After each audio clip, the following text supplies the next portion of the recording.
Hi, everyone. I'm Liz Whitehead, Managing Editor at U.S. News and World Report. Today's webinar is focused on overcoming burnout and building a health system where workers thrive. This webinar was developed with support from the National Institute for Occupational Safety and Health. I'd like to welcome now Senator Tim Kaine of Virginia, who has been a legislative leader on these issues in Congress and who will offer a few introductory remarks. Senator Kaine? Liz, thank you, and to all who are participating in this very important CDC webinar. This topic couldn't be more important. Liz moderated a similar panel that I was on about 3 years ago, and frankly, the issues aren't getting better, they're getting more and more challenging, and that's why CDC's devotion to this topic is so very important. It's been nearly 4 years since the start of COVID-19, and it's clear that the long-term effects of the pandemic will be with us from some years to come. I remember saying a couple of years ago that the day public health officials declare the public health emergency is over, there will still be two significant ongoing consequences. One is the mental health toll that death and loss at such a massive scale has visited upon the entire global population, but particularly upon the frontline healthcare providers who had to do so very, very much. And the second ongoing consequence is folks all over the world and in this country dealing with long COVID.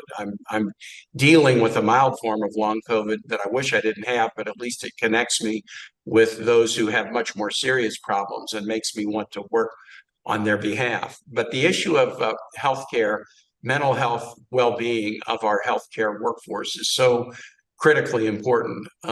We need a healthcare workforce to last. We have too many hospitals and other healthcare providers that are experiencing record levels of vacancy. So the first thing we should do is make sure who are those who are making up the healthcare today have the resources and the support they need. Thanks and calling somebody a hero only goes so far if you don't provide resources to help them build a long-term sustainable career.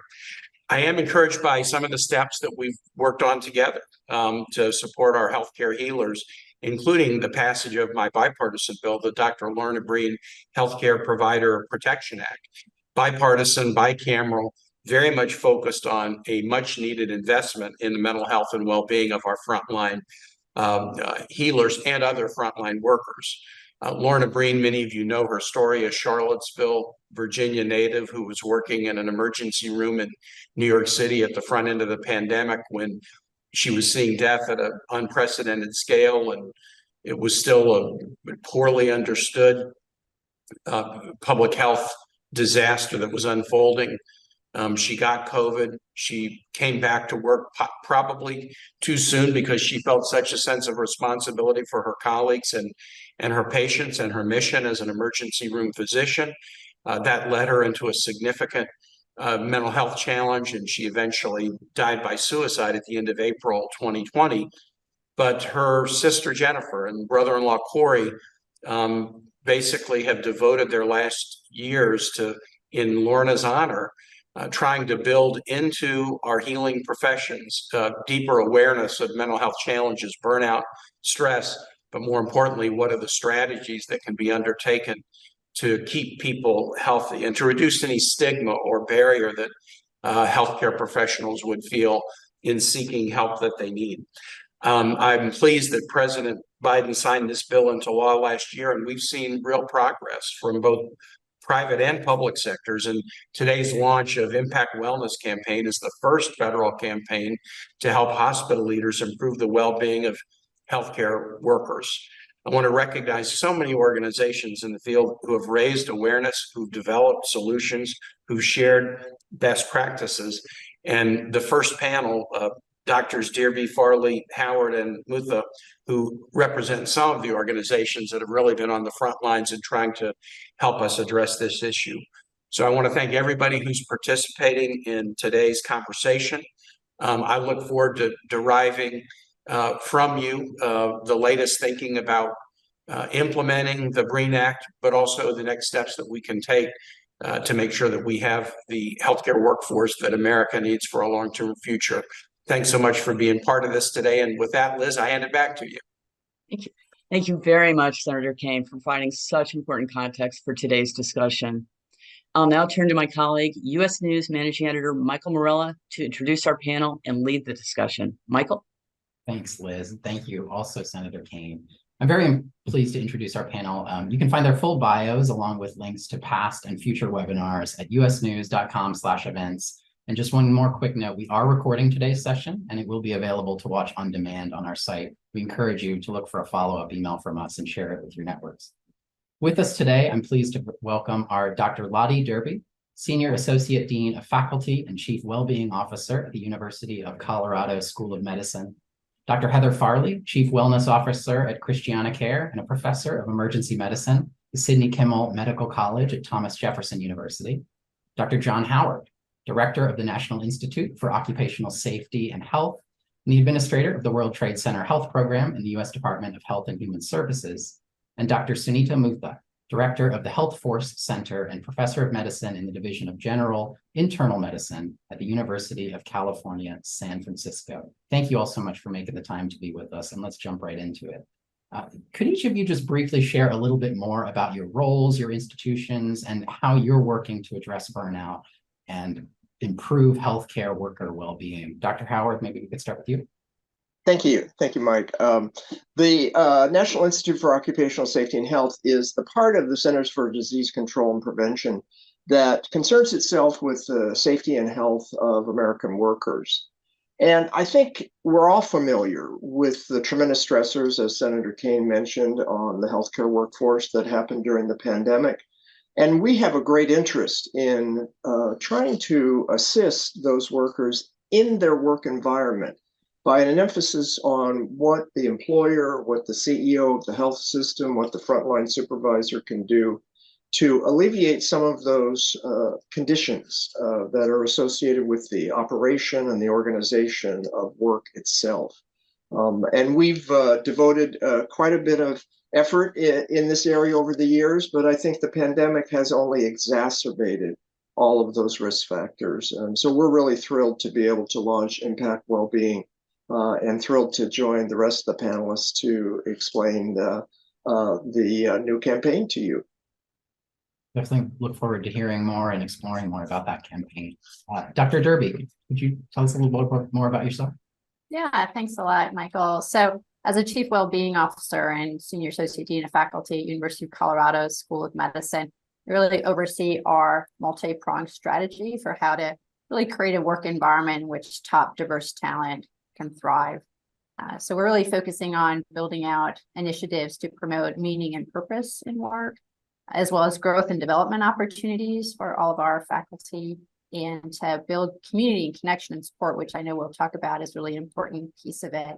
And our fourth sort of operational aspect is really around aligning culture, values, and actions. So all of this gets implemented really through a lens of shared responsibility. There's pieces that every healthcare worker, every clinician, can do every day. And then there's pieces that supervisors and leaders, need to do to really cultivate an optimal work environment. And as an academic medical center, we work very closely with our clinical affiliates to, try to improve the work environment and the clinical practice. But here at University of Colorado School of Medicine, we're also thinking a lot about the academic practice, about our learners, and all the other constituents that we serve in our community. Thank you. Dr. Farley? Thanks, Michael. So I'm an emergency physician by training and the Chief Wellness Officer at Christiana Care, and my role is pretty similar to Lottie's. But Christiana Care, for those of you who might not be familiar with it, is a nonprofit tertiary care academic health system, and we're headquartered in Wilmington, Delaware, while we do have a 4-state ambulatory footprint. We have over 14,000 employees, and we call all of our employees, whether they're caregiver or whether they're patient-facing or not, we call them all caregivers. So if you hear me use that word, I'm talking about all of our employees. The other thing that I think is important to know about Christiana Care is we have a long-standing, strong commitment to the well-being of our caregivers. And I think we've been pioneering in this field. And one of the keys to that has been that we build the well-being of our caregivers into our strategic aspirations. And one of our aspirations is to enable every caregiver to thrive. And that drives how we approach our work in this area. So in line with this commitment, it's actually in 2016 that we opened and established our Center for Work-Life Wellbeing. And our center's mission is to foster work-life meaning, connection, and joy. So in my role as Chief Wellness Officer, I oversee our center and the overall well-being strategy for our organization so that we can ensure that we're creating that environment where all 14,000 of our caregivers can thrive. And I know we'll talk more about how we're doing that as we get into the conversation. Dr. Mutha? Great to be here with this wonderful group of people. I lead an organization called Health Force Center at the University of California, San Francisco, and we are very much focused on the workforce quite broadly. And we are focused on regional, statewide, and national efforts to understand workforce capacity and well-being. And both of these are inextricably linked and affected by burnout. So I know we'll touch on this. And in particular, shortages in the workforce increase burnout, and burnout amplifies shortages. So there is a cycle to break. The work that I'll highlight for just very briefly, and we'll talk more about it later, is in 2021, we interviewed and scanned the landscape, looking at where were the investments that would actually help promote well-being of health workers. Clearly, there's been a lot of work going on, a lot of activity, a lot happening at institutional levels and nationally. And an issue that really drew our attention was one that was very little understood experience of middle skill workers. Now, these are the individuals whose jobs generally require education that's beyond high school. But it may be less than a bachelor's degree. They may have certifications that are vocational, significant on-the-job training, and previous work experience. So think medical assistants, nursing assistants, food service technicians, all kinds of other groups. And what we really, I think, what we're struck by is that they are they're much less well-studied, but clearly are experiencing burnout as well. And I think we'll have that conversation. That's what I'm excited about the NIOSH piece, is that it addresses the workforce holistically, because I think we often tend to focus, understandably, on physicians and nurses as an important priority. Thank you all. And I think you all and the Senator have really helped set the scene. You know, a lot of our audience is deeply familiar with the challenges that healthcare workers, that caregivers face, and the working conditions that lead to burnout. I want to just make sure we have a little bit of time before we move into some of these solutions that you all have already started to talk about. Where do things stand today from your perspective? You know, what does it look like in the context of this current moment in the pandemic and the enormous stresses and strains of recent years? I know that CDC data released last week pointed out that some 46% of health workers reported often feeling burned out in 2022, and that's up from 32% in 2018. So could you all just help us, further set the scene before we explore some of the things that are being done to address it? Again, maybe Dr. Howard, we could start with you. Yeah, I wanted to sort of carry on with your nice recitation of our recent MMWR article, which kicked off our campaign. And you referred to, one statistic, but I want to draw your attention in that article to the percentage of healthcare workers who reported feeling burnout very often during their working week. It went from 11.6% to 19.0% from 2018 to 2022. So it really kind of spans this exacerbation that we saw during the pandemic. And what's also interesting there in that same article, there was a decrease in the odds of feeling burnout compared to between those who did feel burnout and those who did not experience. And the characteristics of those who did not experience burnout was, one, if they trusted their management. So that issue of trust is extremely important. Two, they had supervisor help. In other words, the supervisor was engaged with the worker in accomplishing the task. And three, they had enough time to complete their work. And I think we'll get into the administrative burdens that healthcare workers now face, which are really just tremendous. And the last factor is they felt that their workplace supported productivity, which was an interesting question to ask them. And what that means is their own productivity, their own quality care of their patient, for instance. they did not feel they had enough time to be productive healthcare providers, care providers, as Heather talks about. And they thought that that frustration felt very significant to them and led to their odds of burnout, because the reason healthcare workers go into healthcare is to interact with their patient. And when they don't have time, when they're frustrated by the administrative burdens, et cetera, that leads to burnout. So those statistics that differentiate between those healthcare workers feeling burnout and those who did not, I think are really the foundational problem statement that we're dealing with. I think there, Dr. Howard brings up a number of really, excellent points. Maybe just take this opportunity to kind of define burnout, right? Because our, people who are watching the webinar may or may not sort of know what we're talking about. And so the World Health Organization has defined burnout as really being a work-related phenomenon. So it happens from chronic levels of unmitigated work stress. And I think Dr. Howard pointed to many of those potential, drivers that we'll talk more about in terms of what contributes to burnout. And, really the remarkably and scary high prevalence of burnout in nurses, doctors, and all other members of the healthcare team. From 2011 until before the pandemic, we were seeing kind of a nice decrease in burnout in our big national studies of US physicians across, all specialties, academic practice, private practices. But with the pandemic, this dramatic increase that Dr. Howard mentioned with, upwards of 60% of physicians having lots of this burnout.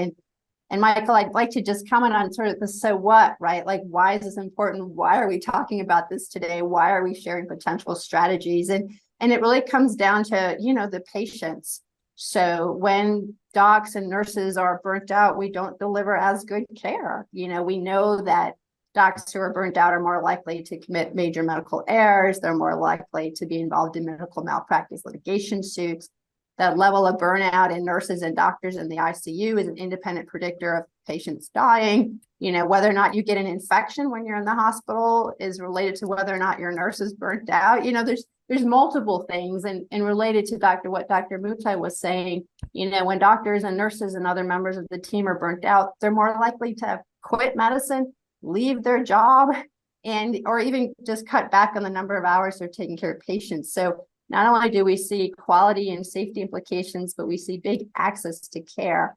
And this, costs the United States healthcare system billions of dollars a year in addition, if you want to look at it through an economic lens. So I think we know it's a big problem, and we know that it has really important ramifications to patients, to families, to all of us as individuals.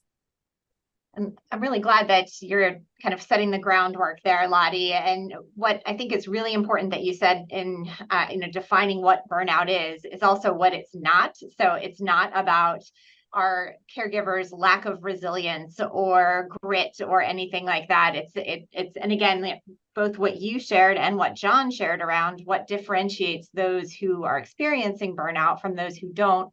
Again, is not that lack of personal well-being, resilience. It's more about the workplace factors. And I'm sure that all of you have heard me say this, but every time I get the opportunity, I will say it again, that I oftentimes use this analogy of the canary in the coal mine. So you can't take the canary, teach it to be more resilient, shove it back in the coal mine and expect it to survive, right? You actually need to change the coal mine. So yes, we need to attend to, the personal well-being of our individual caregivers, but from an organizational standpoint, where our responsibility is in the environment around our caregivers, the culture surrounding them, and the efficiency of work that they're asked to do. Well, let's talk a little bit about making some of those organizational changes. I think I'll start this way, but again, I welcome insights from all of you and what you're doing at your institutions. But is it fair to say that we've moved beyond individual resilience efforts and towards this need for systems level changes? Dr. Mutha, maybe you could kind of respond to that and share a little bit about what's happening and what you're finding with the Health Force Center at UCSF. And in particular, I'd welcome some insights on how social drivers and social determinants of health are something that are really important to consider here too. Yeah, thank you. I will underscore the things that have been said, and I I can't underscore them enough, right? Because they're part of the solution piece.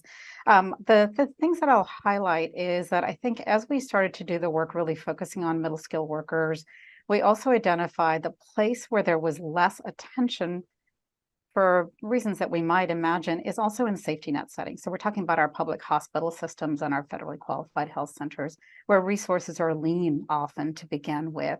Not that attention isn't there, not that interest isn't there, but resources are limited. And around the social drivers, one of the things that really surprised us the most as we were particularly talking to national groups around middle skill workers and others is, and the pandemic was this unique time where we brought together work and life outside of work, and it was blurred. And there was an issue around the social context in which health workers live and work really affects their health and well-being. So that included social needs, food insecurity, racism, larger policy issues around payment, reimbursement. So we were hearing things about workers who actually, these are employed individuals with housing insecurity, workers who had food insecurity. We recently did a survey amongst our own team members here. We found that up to 40% of the staff reported some food insecurity. Again, employed individuals working in healthcare settings.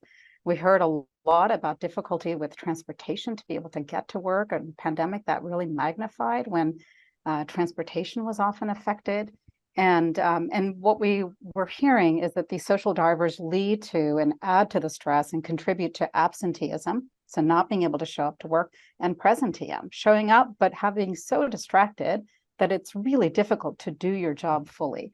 So I think it's that the work context absolutely matters, but generationally, and maybe the time that we're living through, the outside and the larger context in which we are doing this work clearly influences what's happening with well-being and with burnout. Dr. Derby, could you talk a little bit about kind of your dual vantage point of somebody who's in an operational role within an academic medical center, but also who has deep research experience and knowledge here? You know, what are some of the things you've got going on in Colorado, but also that you've seen in your research and from others? Yeah, thanks for that question, Michael. I mean, I think core to really addressing the issue of healthcare worker burnout is you need to have leadership commitment, right? So whatever type of clinic or organization that you're delivering care in, there needs to be that commitment from the top that healthcare worker well-being is really a priority, right? That it's part of sort of that organizational performance metric, so to speak, right? Because you can't deliver on your mission if your most mission critical asset, your healthcare workers, you know, are suffering from high degrees of burnout. So that's definitely a key theme that we see in our research and that we also really translate into our work here at University of Colorado School of Medicine.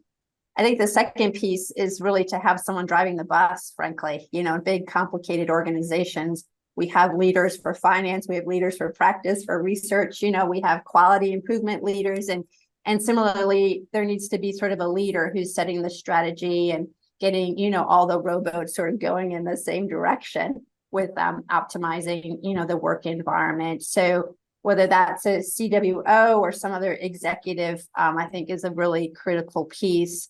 And then the third critical piece is really authentic engagement from every member of the healthcare team to participate in practice redesign, right? It's not about me as a general internist going into ophthalmology or telling nursing, you know, and neurology what they need to do differently. It's more about having that boots on the ground sort of swell up grounds activity, right? Which is also very much promoted with the total worker health framework at NIOSH at the CDC, that you need to, you know, sort of engage healthcare workers and discussions around what are their stressors, and also importantly, what solutions do they see, right? At the local level within their own little work unit, you know, and then at every level of an organization all the way up to the top. And I think as Dr. Howard mentioned earlier, it's also very much about leadership. So the sorts of things that we see pragmatically that make a difference is leadership development around sort of wellness-centered behaviors. And then practice changes, whether that's, you know, modifications to the electronic health record, to in-basket management, all the way to advanced care team models. Like, who do we put on our team, right? When you go and see the doctor, who do you see first? What are the members of the team? Do you see a medical assistant? You know, do you see a physician? Do you see a pharmacist? Do you see a social worker? Do you see a mental health professional? You know, who's on your team? And then there's other sort of evidence based around using scribes, which is kind of a workaround for the electronic health record at the moment.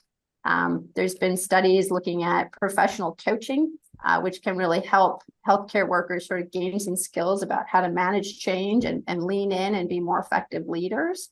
And then I think one of the other things that was brought up earlier is we need to sort of have changes within our own culture, right? There's sort of mistreatment and abuse that goes on of healthcare workers, and that also really needs to be addressed while we work on sort of operational efficiencies and leadership development, and each do our part, again, through that really shared lens of responsibility to improve our work environment every day.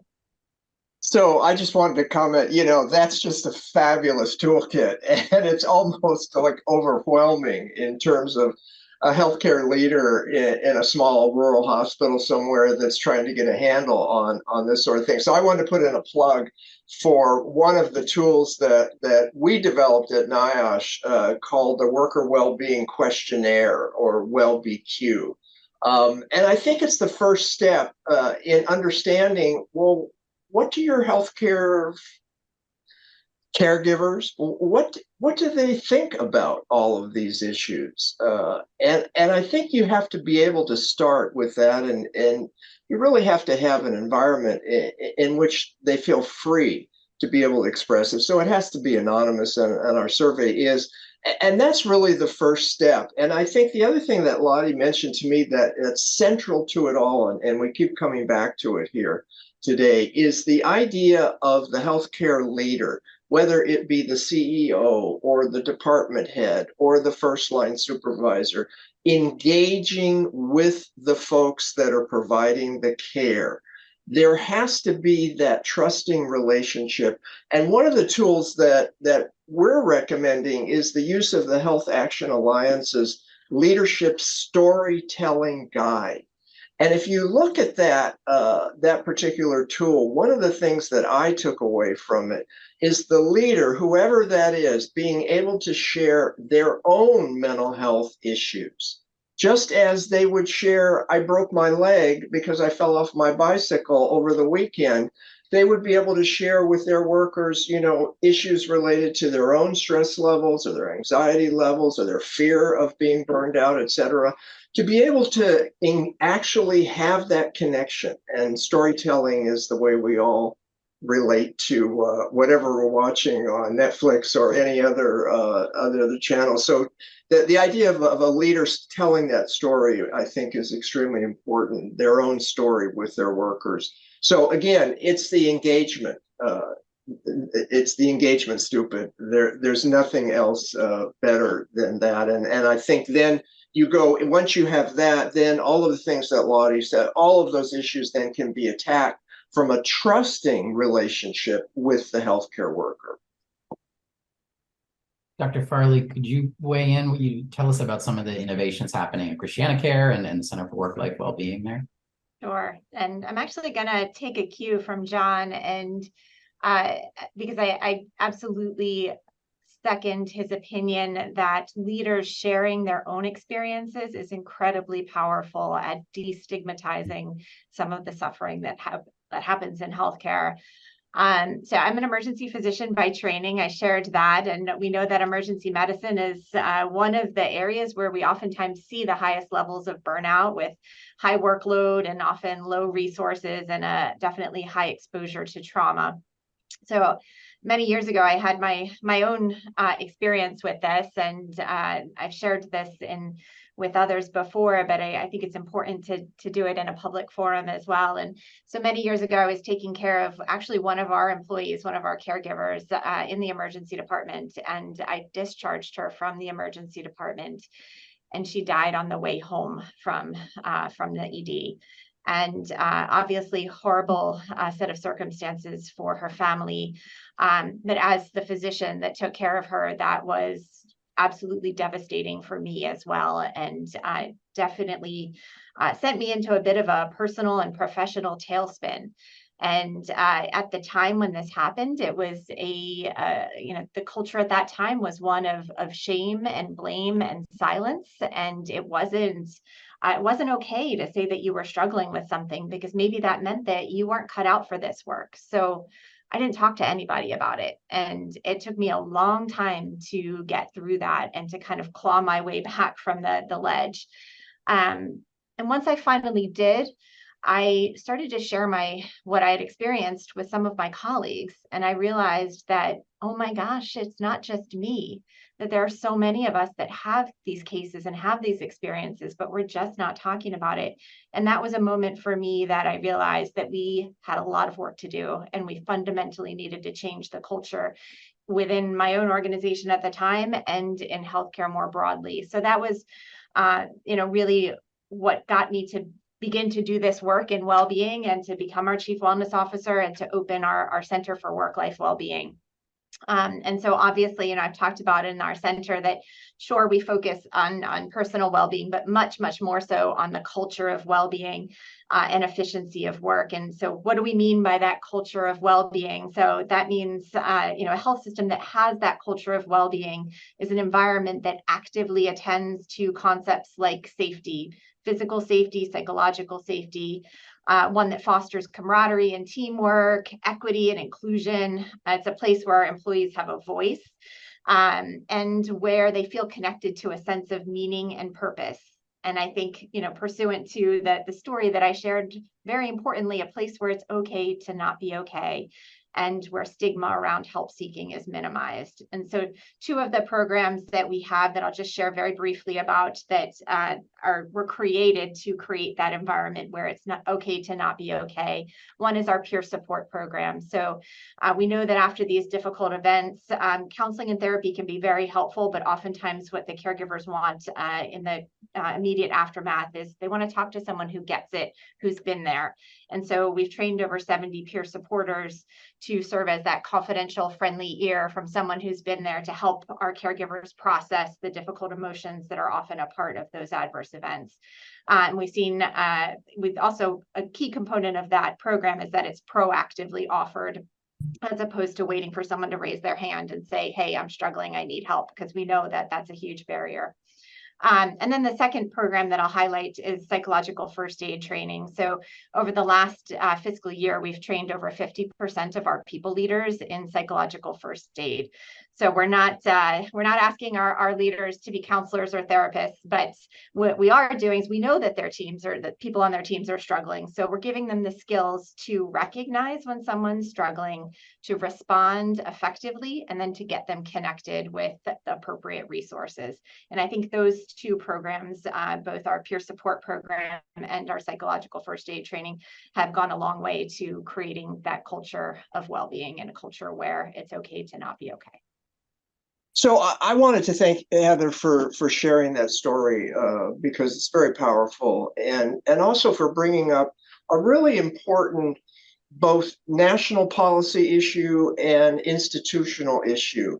And that's the stigma issue of a healthcare worker seeking mental health support. And one of the big reasons, and I certainly can identify with this also, is that if you do make your needs known, it can stigmatize you. It can threaten your career. It may even end your job. And then people will say, well, how is that possible? Well, when you get licensed as a physician or nurse or other type of professional healthcare provider, you're often asked on those forms, have you ever sought mental health care? When you go to get credentialed in a healthcare institution, a hospital, for instance, you often see that question, have you ever? And that really, and everybody knows it, medical students know it, which is why they don't seek care often, is that you can look at that as a disincentive to seek mental health care. So there are institutional arrangements. That is one of the issues that the Dr. Lorna Breen Heroes Foundation emphasizes, is that's got to change, or we're going to make no progress in assuring a healthcare worker, yes, it's okay not to be okay, and it's okay to reach out. So that stigma is a is a difficult thing. And we hope that our campaign and Impact Wellbeing will bring that forward, that has to change. And hospital leaders will look at their credentialing applications. State licensing boards will look at their applications and be able to remove those questions because they are destructive for the healthcare worker mental health. Thinking about all this, do you think the message is clearer than ever to leaders at providers, at hospitals, and so on, that this is really important? In a lot of our reporting and webinars we've hosted, workforce challenges and staffing shortages are often the number one concern that folks bring up. But thinking about all the nuance that you all are describing, do you think this message is getting out? I'm sure it's central to Dr. Howard, the campaign, but could you kind of reflect on that and maybe where, research and action and resourcing related to addressing burnout and helping workers and caregivers thrive is today? Maybe Dr. Howard, would start with you. Yeah, I'll start because Lottie actually answered that, in two ways. One is the comparative advantage that a healthcare institution could have if they become a leader in worker well-being, because workers will flock to work there. They will leave a institution that does not pay attention to trust in labor management relationships, that don't take stigma seriously, that don't support psychological health, as Heather mentioned. So it's a comparative advantage. And the second issue that Lottie mentioned is the issue of patient safety. That has been the major issue in healthcare, right? Is the safety of the patient. And what Lottie said, there are studies showing that if you don't have a psychologically healthy workplace providing that care, the patients get sicker, they get infections, all of those kinds of things that you mentioned, Lottie. When you were saying that, I thought, well, there's a reason to engage in worker well-being by itself, because even if you don't care much about the worker or have the patient safety ahead of workers, at least that will be an advantage to you. That will be an incentive. So I turn it back to Lottie because she obviously raised those issues and probably has lots of experience in that area. Yeah, thanks for that. I mean, I think in the 20 so years that I've been doing research in the field of clinician burnout, we've seen the story change. So 20 years ago, it was like, there's not such a problem. What are you talking about? This isn't real, right? There was a lot of pushback that sort of around the what, right? People didn't believe that there was a problem. Then sort of fast forward, a good 10 years or so, and you start to tell this sort of so what story, right? Like it was pointed out that this impacts quality, patient safety, patient experience, cost of care, access to care. And then there's the moral story, right, that we sort of kicked off with, that when physicians are burnt out or have other forms of distress, they're more likely to have substance use disorders, they're more likely to develop thoughts of suicide, et cetera. Like there's also this very personal implications that happen. So we've moved from sort of the, what is it? Like, okay, now we all buy it, that we know that it's a big problem. We understand the consequences. And I think many leaders across the United States are sort of at that now what, piece of the puzzle. And I think, as we've alluded to, there's some low-hanging fruit, and then there's things that are really complicated because the sort of the drivers of workplace stress they're complicated, right? And they come from multiple factors: your relationships with people in your very small work environment, to how patients, families, and visitors are behaving, to how your leader is treating you and whether or not there's trust. And then there's the external things outside the direct control of a healthcare organization, such as credentialing rules or, medical licensure rules, CMS documentation rules, quality reporting, right? There's a ton of things that are also coming from sort of the larger US healthcare system that is causing, really contributing to high levels of work stress for all of our caretaking workforce. I would agree with, I'm sorry, I would agree with Lottie that I think there is much greater awareness now of the what, and they get the so what, and there's lots of questions around the now what. And I have seen, in my travels around the country and talking to health executives, there's much, you ask them, what are they most worried about? Workforce. So there's definitely motivation there. But I think what's really interesting now is the growing financial crisis that health systems are finding themselves in. Even if they began to invest in the well-being of their employees, now they're facing a bigger tension there. And there's, I think, on the part of employees and caregivers, there's a perceived and real tension between the cost containment strategies and the investment in the well-being of the workforce, and that this is unfortunately leading to some resentment and even vilification of sort of the business of medicine, and creates this us versus them mentality that ultimately doesn't do anyone any good. So I'd really love to see us figure out how to open a different conversation here, one that captures that interdependence of the different components of the quadruple aim. We have to have our health systems in a place of financial sustainability, of course, and we must provide safe, quality care, and but we have to do that in a way that figures out how to elevate and not erode the human experience, both for our patients and the healthcare workforce. And so some of that might be around some of the efficiency of work opportunities, so we can get ourselves to be more efficient while also improving how it feels to deliver that care and how to receive that care.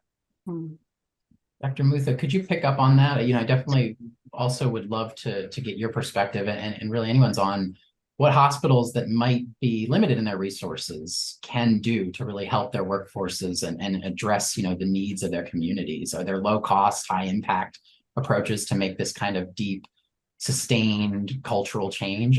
Please.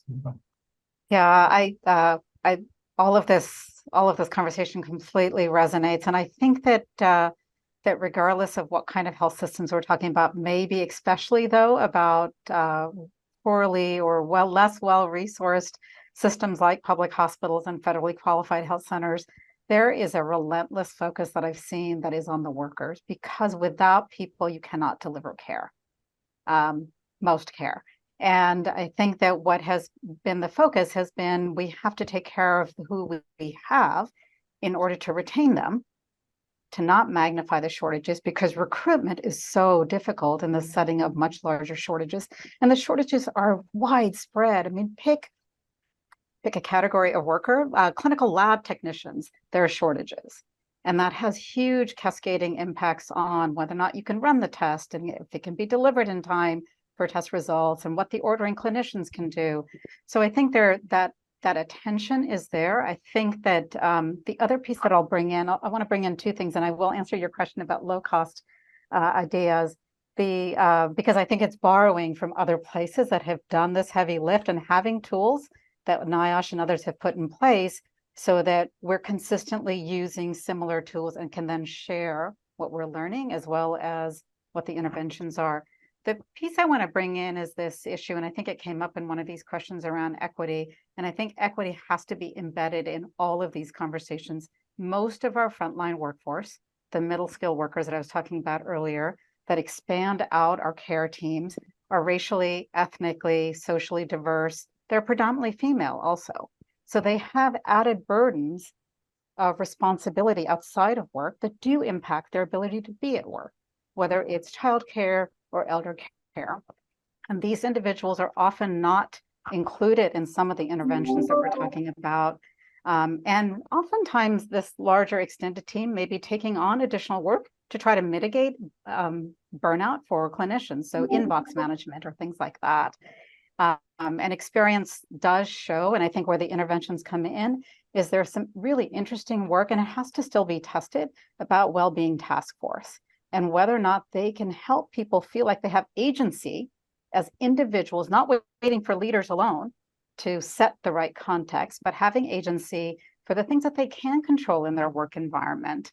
And I think we have more to understand about whether or not these relatively low intensity task force that are healthcare workforce worker led can actually help be an asset in addition to the larger system-wide and policy level changes that have been highlighted that need to occur. I think just piggybacking off of that, there was a recent publication by Tate Shanafelt and others at Stanford looking at exactly, sort of well-being task forces, right? So about, their process is very much having well-being leaders who are trained in all of the departments and work units and equipping them to be able to really identify, what are the pebbles in the shoes and the boulders on the back for that particular work unit. And then sorting out what are the solutions that are in the sphere of influence of that work unit or that department, feeding forward the sort of the issues that need to be dealt with kind of higher up in an organization. And they've shown in this publication in Mayo Clinic Proceedings just a few months ago that process does make a difference, right? It's not necessarily a super expensive kind of intervention. It's very much boots on the ground, grassroots efforts to improve the work environment. And just kind of before I pass the baton back, in thinking about the cost, right? We were sort of talking about how can organizations afford to do this. It's also a little bit about how can they not afford to do it, right? So in our research, we've shown that, burnout is costing organizations at least $7,600 per physician per year. If you just look at burnout resulting in turnover or reduction in time taking care of patients. If you take that to the level of the U.S. healthcare system, it's costing the U.S. healthcare system $4.6 billion a year, right? So there's a lot of money that we're just losing by doing nothing. And when you have primary care doctors like myself lead the practice because we're burnt out, that results in an excess of $260 million of healthcare expenditures, that's sort of attributable to that when PCPs when primary care physicians leave their practice because they're burnt out. So we can't afford not to act. There's a business case for it, and there's certainly a moral case for it. We're getting a lot of great audience questions, and I want to take one now. Dr. Howard, this is for you. Audience members responds to your comment from earlier. So healthcare managers can be helpful to decrease the burden or stress for healthcare staff, but how can a manager, a nurse manager, whoever it might be, do this effectively when they may have 50 or more staff members reporting directly to them? Is there anything, in the tools you've shared so far in the Impact Wellbeing campaign that you kind of reflect on there? Yeah, I think the questioner is getting to the issue of the tremendous burden that frontline supervisors have in taking care of not only the direct responsibilities of patient care, but then checking in with the folks who are providing that care. How are you doing? Anything you want to share with me? I know I'm feeling quite rushed today. Blah blah blah. That kind of storytelling where you identify with the folks that you are supervising, I think is a great start, because that builds at least what we're talking about here: engagement, so that it all isn't just business as usual. There's a human element to it. So you're treating that worker as another human being working together. So I think that's would be sort of a cultural shift that supervisorial folks have to undertake right at the outset. And sometimes when that happens, then the other human being will respond, and you'll be able to make some progress in building trust and creating a supported workplace. And in our research, we've really shown that it's not complicated leadership behaviors. It's not leadership behaviors you need to go get special training for, or right, somehow carve out 10 hours of your workday, right? It's pretty simple leadership behaviors, like inspiring people, empowering them, listening to them, treating them with respect, keeping them informed, encouraging them to develop their talents, right? Like offering growth opportunities or saying, wow, you're doing that really well. Would you like to do more of that? It's not complicated, right? It's very relational. And I think, getting to what John said, it's not rocket science, right? These are sort of human skills. And when leaders display sort of more of these wellness-centered behaviors, all healthcare workers do better. Dr. Farley, I want to... Really important because we know that one of the biggest reasons for healthcare workers to leave is they're leaving their supervisor, not just the organization, but also their supervisor. We know that, that direct environment, that direct relationship is so important. But I think something that we have to talk about here also is that experience for the manager, for the supervisor. We are just piling more and more expectations on them, and often expecting them to solve all of these challenges that we have in the quadruple aim. And so we've got to think about it being clear with our supervisors around what our priorities are as a health system, and that we are encouraging you and in fact expecting you to take the time to do these relational components of leadership, and that is a priority over these other pieces. We cannot just keep asking them to do more with less. So I think we have to have real difficult, challenging conversations and internally in organizations to make sure that our leaders feel that they have the time, energy, and space to do these really important components of the work. Dr. Furley, I want to turn to you for another question on policy and advocacy and explore that a little bit in the 10 minutes we have left. But first, I just do want to acknowledge, as someone in our audience writes, thank you so much for sharing your story. It really makes such a difference in allowing our healthcare workers to know it's okay to not be okay. So thank you on their behalf. We heard from Senator Kane early in the hour, and I think there's some awareness about the things happening at the national level. But let's talk more about that, and let's talk more locally at the state level as well. Dr. Furley, could you kind of talk a little bit about your involvement federally, but also what's going on in Delaware and some of the work you've been involved and seen make real action there? Sure. So I'll start with the state level, because I know we're getting kind of tight on time. So I think taking a cue from the Lorna Breen Act and all of the great work happening there, that's work that is happening at a national level, and we all have a responsibility at a state level to remove any of those barriers that to help seeking for our health workers. So here in Delaware, there's kind of a growing consensus and understanding that the state's professional licensure requirements, those that require health professionals to answer some of those intrusive or unnecessary questions about their behavioral health conditions in the past, that can have a negative impact on their health and their willingness to seek care and treatment. So in Delaware, we worked collaboratively with a number of key state health organizations and bipartisan legislative sponsorship. And I'm happy to report that last year we passed Senate Bill 300, and this removed mandatory reporting requirements for physician mental health or substance use concerns, except in the case of true impairment. And then we're taking that forward this winter.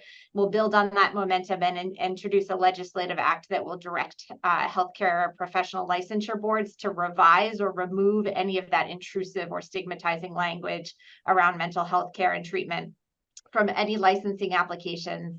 And that would be not just for physicians, but for all health professionals in the state. So there's state level efforts. And then, as I think John mentioned, there are things that we each need to do in our own organizations to take a good hard look at the credentialing applications. And I think the Lorna Breen Foundation and All In has a credentialing challenge out there that helps walk you through, and they're happy to work with you to look at all of the credentialing applications in your organization and make sure it's consistent with best practices there. Any others want to comment on kind of the policy or advocacy front? I think I just kind of change it a little bit to policies within healthcare organizations. So one question that often comes up is, why is there so much more burnout in healthcare workers of color or healthcare workers who come from historically excluded groups? And a contributing factor, there's likely many more that haven't yet been delineated in the research, but is harassment and mistreatment, belittlement that happens in the workplace from a variety of different sources. It happens more often in the emergency room, Dr. Farley, and it happens, more awfully to women and to ethnic and racial minority colleagues. And so health systems, right, emergency rooms and everywhere else has an obligation, I think, to have policies and procedures in place for how we deal with these workplace issues. Whether they're coming from, other healthcare workers or they're coming from patients, families, and visitors, and also making sure that we train our healthcare workers so that we, know what to say and how to say it in the moment to protect ourselves, to protect our colleagues, and to toe line with, what are the behaviors that we all should have, when we're seeking healthcare, when we're working in healthcare. As another important sort of policy within an organization, in addition to this really important policy work that needs to happen outside of organizations. Dr. Mutha, someone in our audience asks or says, I love what you mentioned about the social determinants of health. Are you able to point to any, adjustments, or maybe what's been the kind of biggest adjustment that have helped caregivers in terms of an intervention related to a social determinant of health or anything like that? I think I think the solutions tend to be very local or regional because of what the needs are. And there's a real balancing act of identifying social determinants, helping to mitigate them, but not adding additional stigma for people who are experiencing food insecurity or issues with transportation and otherwise. The kinds of things that I've seen are actually people taking work that has been externally facing largely, so food pharmacies and things like that, but starting to turn it internally to face their own populations, their own employees, and realizing that perhaps we can add these as add-on supports. They are part of a much broader network of supports that we've been talking about, policy changes, trainings for people. But those are, I think, some examples of things that are really proactive and also forward-thinking, and saying if we're addressing and trying to mitigate social drivers of health externally for our patients to be more holistic in how we deliver care, what of those can we reasonably also provide to our own employees? And then how do we do that in a thoughtful way that doesn't add to stigma particularly? We're running low on. Yeah, the one other large piece I'll add, because all of this work is happening in this broader context, I think a big policy solution has been trying to focus on workforce shortages. So there are various states and at the federal level, there are policies and efforts underway to try to increase the workforce, because that is clearly magnifying this set of issues. We are running low on time. I want to squeeze in one more question, but also make sure I have some time for a final comment from each of you. Dr. Howard, it was mentioned a little bit earlier about physician health worker harassment, or those who might face mistreatment. I wonder if that's something you could talk a little bit about, and again, whether there are tools or resources that NIOSH has to help institutions and individuals and departments that might be dealing with this. Well, we need another hour to cover that adequately. I think we all realize, and certainly in our MMWR article, we pointed a doubling of the number of healthcare workers reporting harassment. And whether it's just I'm not saying just a threat, but a threat as opposed to an actual physical act, bullying, verbal abuse, other types of actions that don't rise to the level of a battery, let's say. But all of those things are additive. And again, unless the employer is involved in saying, no, that's unacceptable in my workplace, and you can report it, and we will take action to ameliorate that situation. Unless workers have that trust again, and the employer is engaged in creating that trust, then harassment actions just become very, very, very dangerous to that work and to the workforce that's in that institution. We definitely do need another hour, but I want to at least take another few minutes, just to hear from each of you about something else that, what did we miss? We've missed a lot, or what might you want to share or highlight or kind of reaffirm from some of what we've already discussed? Maybe Dr. Farley could start with you. Sure. So I guess the thought that I'd like to leave you with is a plea for us to set the bar higher. So we've talked a lot about decreasing burnout, but I think we actually need to help our healthcare workforce rediscover their joy. And oftentimes we get joy. Are you kidding me? I'm barely surviving right now. But this is so important. There's a reason we went into this work, and it's incredibly meaningful and incredibly fulfilling, and we need to help people rediscover that. And I'm just going to leave you with a quote from there's an article in the IHI publication, I think of early 2023, and it was entitled "Don't Talk to Me About Joy in Work." And it says, "Far from being out of touch, leaders who work to reconnect the healthcare workforce to a sense of purpose and restore the meaning behind what we do and how we do it are facing some of healthcare's biggest challenges head on." So I challenge us to set that bar higher and bring the joy back into medicine. Dr. Derby? Yeah, thanks. That was a really great comment. The absence of burnout shouldn't be what we're striving for, right? It's really a thriving workforce. I would think I conclude really with pointing people to some great resources that are out there to learn more. So one is the U.S. Surgeon General's advisory report on building a thriving, healthy workforce, which is freely available, has lots of great information about what individual healthcare workers can do, healthcare organization, the government, payers, electronic health record vendors, etc. And at the National Academy of Medicine, there's been really a collaborative looking at clinician burnout, trying to pull together various resources and information. So not only is there the National Academy of Medicine consensus study report on how to advance clinician well-being and address burnout, there's also a whole host of other resources on the National Academy of Medicine websites that really can be very pragmatic and useful to organizations, to individual healthcare workers across the United States. So in addition to the CDC NIOSH Total Worker Health Program information, I encourage people to look both at the Surgeon General's report and then at the National Academy of Medicine website for more information. Thank you. Dr. Howard? Engagement, engagement, engagement. That's the answer.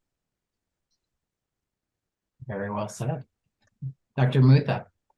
I'll say two quick things. I've been making, I think, the case for thinking about low resource settings. I will also say those settings are incredibly creative, and there's been some really interesting work around trauma-informed training for staff as a way to try to balance out some of the issues we talked about. So thinking of resources that can be used to their best possible ability.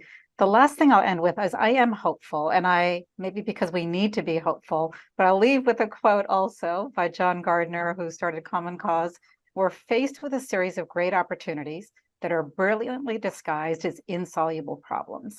And I think we just need to really continue to be relentlessly focused, think creatively, and think inclusively about our workforce. Thank you so much.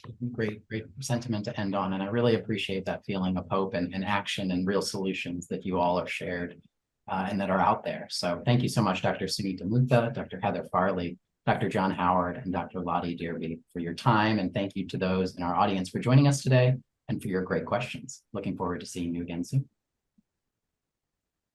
Thank you very much. Thank you.